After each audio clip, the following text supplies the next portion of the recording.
राजा रघुवंशी की इस हत्या के मामले में हवाला को लेकर एक नया खुलासा हुआ। जानकारी के मुताबिक राजा की हत्या के लिए हवाला का पैसा इस्तेमाल किया गया। इन आरोपों पर राजा के भाई का बयान सामने आया है। विस्तार से उन्होंने एबीपी न्यूज से बातचीत की है, सुनाते हैं आपको।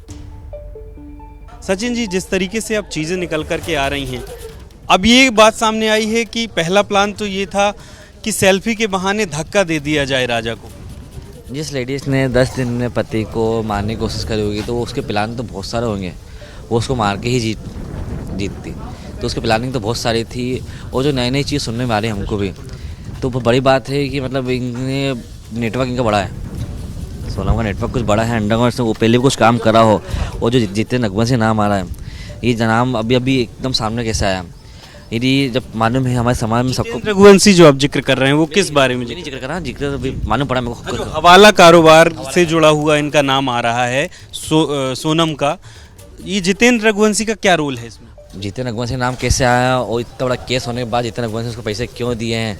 तो एक बात तो ये भी समझ में आ रही है कि हीरो जीते नहीं होगा, क्योंकि अभी कौन उनकी हेल्प करेगा? जो उनकी हेल्प करेगा अच्छे अच्छे बच्चों को पता है कि यदि 20 साल के 22 साल के लड़के को पता है यदि इसका साथ किसी ने दिया तो उनको सजा होगी, क्योंकि केस ही ऐसा उलझा हुआ है। जितेंद्र रघुवंशी ने यदि इनको हवाले का पैसा अभी दिया है तो उसमें जितेंद्र रघुवंशी बहुत बड़ा हाथ है। सोनम ने जिस तरीके से कई प्लान बनाए थे, अब तो कई जिंदगियां इसमें बर्बाद भी हो गई। 7 परिवार बर्बाद होगा सर। पहला मेरा परिवार, दूसरा मेघालय टूरिस्ट, जिनका रोजी रोटी चलती थी टूरिस्ट की वजह से, इन्होंने उनको बर्बाद कर दिया है। और 4 लड़कों की ज़िंदगी ख़राब कर दी है, खुद का परिवार ख़राब कर दिया है। बहुत बड़ा मतलब इसको नाम भी इसका नाम रखा मैंने तो पिशाचनी, क्योंकि सबको खा गई है। आपको लगता है कि सोनम के परिवार को जरूर इल्म था? हर माँ को पता है कि बच्चे क्या कर रहा है क्या नहीं कर रहा है। 3 महीने जब से जल्दी शादी करवाई कि बाप में 1.5 साल मुहूर्त नहीं है, ये नहीं है, वो नहीं है, हमने भी हाँ कर दी कि हमको टेंशन नहीं है, वो शादी आज नहीं तो कल तो करना ही है। लेकिन जिस तरह से जो चीज़ आ रही तो हम अब सोचने में आता हमको कि इनका क्या प्लानिंग चल रही थी। सचिन जी, सोनम जो है, एक बात और सामने आ रही है कि राजा की शादी के बाद भी उसके करीब नहीं आई थी और ये प्लान का हिस्सा था कि कामाख्या देवी के दर्शन करेगी, उसके बाद ही ये करीब आएंगे। लेकिन असली प्लान तो कुछ और था। राजा को वो लोग रास्ते से ही हटाना चाहते थे। सोनम की जो 10 दिन के अंदर इसने इतना काम कर दिया है, तो प्लानिंग तो बहुत तगड़ी थी इसकी पहले से, शुरू से। और इसको उम्मीद नहीं थी जिस तरह से इसने राजा को जहाँ फेंका था, वो खाई थी 10,000 फीट। और राजा की किस्मत सारा 2,000 फीट पे आके अटक गया, 200 फीट पे आके अटक गया। 1,500 फीट थी, वो राजा 200 फीट पे आके अटक गया। नहीं तो वो जिस जगह उसको फेंकते वहाँ से बॉडी 2-3 दिन में ही सब डैमेज रहती, क्योंकि वहाँ जंगली जानवर बहुत सारे थे। तो प्लानिंग तो बहुत तगड़ी थी इनकी, तो वहाँ से ये इंडिया छोड़ के भाग जाती। जैसे जितेंद्र रघुवंशी का नाम आया, जितेंद्र रघुवंशी ही होगा मुख्य आदमी। वहीं राजा के दोस्त आकाश से भी एबीपी न्यूज ने बातचीत की है, जिनका कहना है कि सोनम क्राइम शोज देखा करती थी, हिंदी सिनेमा की शौकीन थी और साथ ही मन्नत के नाम पर अलग रहने की बात कहती थी। आकाश का यह भी दावा है कि राजा को षड्यंत्र के तहत शिलोंग ले जाया गया और जो कहानी प्यार और हनीमून की लग रही थी, उसके पीछे मौत की स्क्रिप्ट पहले ही लिखी जा चुकी थी। राजा रघुवंशी मर्डर मामले में रोज नए खुलासे हो रहे हैं। अब राजा के मर्डर के लिए plan A, plan B, plan C और न जाने कितने प्लान सामने आ रहे हैं। राजा के बचपन के दोस्त हमारे साथ हैं, आकाश शर्मा।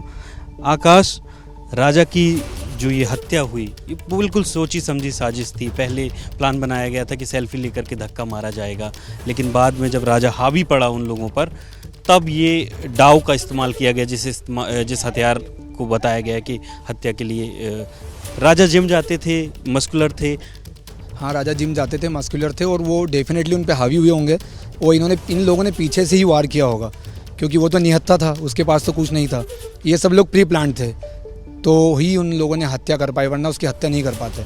क्योंकि ये जो जितने भी लोग हैं इतने मस्कुलर नहीं लग रहे हैं, बिल्कुल दुबले पतले हैं और वो काफ़ी मस्कुलर था। डेफिनेटली उसने वार किया होगा राजा ने भी इन लोगों के ऊपर, तो ही इन लोगों ने सोचा है कि अब इसे मार के ही जाना चाहिए, तो इसे डेफिनेटली मारा है और खाई में फेंका इन लोगों ने। आकाश, आपको ये बात कब पता चली कि राजा हनीमून पर जा रहा है? क्या पहले से बात कर रहे थे ये लोग कि जा रहे हैं, या आपको अचानक पता चला? नहीं, कोई हनीमून की बात नहीं थी।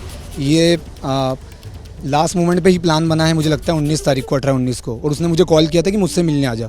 हम लोगों का प्लान ये था कि हम लोग अगस्त में श्रीगढ़ महादेव जाने वाले थे, क्योंकि उसको ट्रैकिंग का शौक था। तो इसके पहले किन्नौर भी जा चुका है, तो हम लोग श्रीगढ़ महादेव का प्लान बना रहे थे। यहाँ जाने का उसका कोई प्लान नहीं था।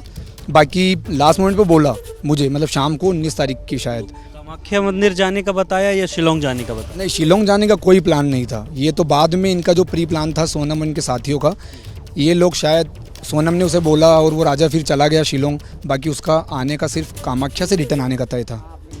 और एक चीज़ और है कि क्या सोनम ने राजा से ये बात कही थी कि उसने कोई मन्नत मांगी है? वो करीब नहीं आ रहे थे शादी के बाद भी, और जब तक कामाख्या में दर्शन नहीं होंगे तो वो करीब नहीं आएगी। आप तो क्योंकि दोस्त हैं तो इस तरीके की बातें भी शेयर करते हैं दोस्त आपस में। हाँ, राजा ने बताया था उसकी मन्नत ली हुई है कि कामाख्या दर्शन करेगी उसके बाद ही हम लोग करीब आएंगे। अब ये सोनम ही बताएगी कि ऐसा उसने सब कुछ क्या किया, क्यों किया। और राजा तो बहुत सीधा था, उसको जैसे जैसे बोलते गई वो बेचारा वैसा वैसा करते गया, और फिर सोनम और इनके हत्यारों ने, इनके साथियों ने इस घटना को अंजाम दिया, और ये सब कुछ प्री प्लान्ड है।